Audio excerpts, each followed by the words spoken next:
a konfirmoni që do të jeni ju kandidat në garën e 23 majit? A mund të më thosh pa kush të tha ty që jo njëherë?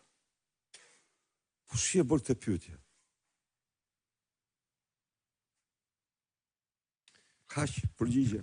A bjen ndesh me statutin, me nenin 46.8 të statutit Partisë Demokratike, nenin e quajtur nga ju, Neni Basha, pjesëmarrja ju në garë? Ka lidhje, po, shumë bukur. Neni ka flet për zgjedhje, jo për farsë elektorale. Në qoftë se ka një realitet absolut të padiskutueshëm, është zgjedhjet ishin farsë elektorale. Pra, sa herë zgjedhjet humben kur ato janë normale, është detyrë atij që udhëheq të largohet, t'ia dorëheqen. E them, e kam thënë do ta them.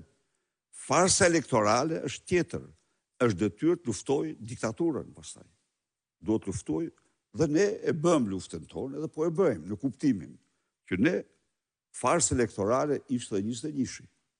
Ta them unë. Po absolutisht. E kam shkruar dhe i qëndroj 100%. Vota vdiq pa hyrë në kuti. Po ai zotëria e kishte mendjen koalicion të madh me Edi Ramën.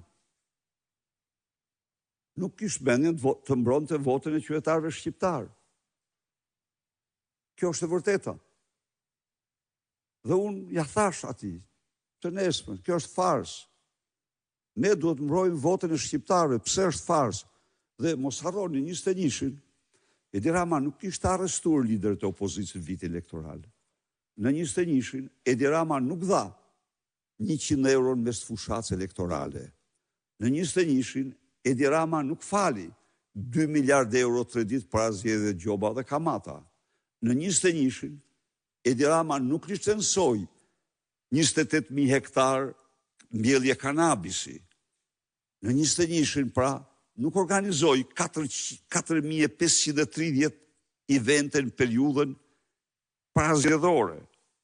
Por, bëri aq sa mjaftueshëm sa të deklaroj që vota vdiq pa hyrë në kuti. Pse?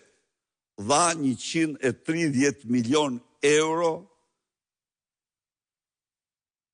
disbursime nga thesari i shtetit në kontot e 10-12.000 familjeve për dëmet, në remetimet e dëmeve të tërmetit. Kjo ishte mjaftueshme. E bëri këtë në muajin prill. E bëri 90 milion i dha në muajin prill, 40 milion i dha në muajin mars, pra e bëri në prag fushatës. Dhe kjo është e mjaftueshme. Përveç të tjera është sistemi të patronazhistëve të tjerë me bandave të tjerë të cilat ishin aktive. Pra, edhe 21-shi. Po problemi është se ti duhet ta faktosh. Dhe ai që ishte para meje, ai nuk ishte normal ta faktonte, nuk I interesonte sepse kishte nda pushtetin me Edi Ramën, kishte bashkëm në ndarjes pushtetit.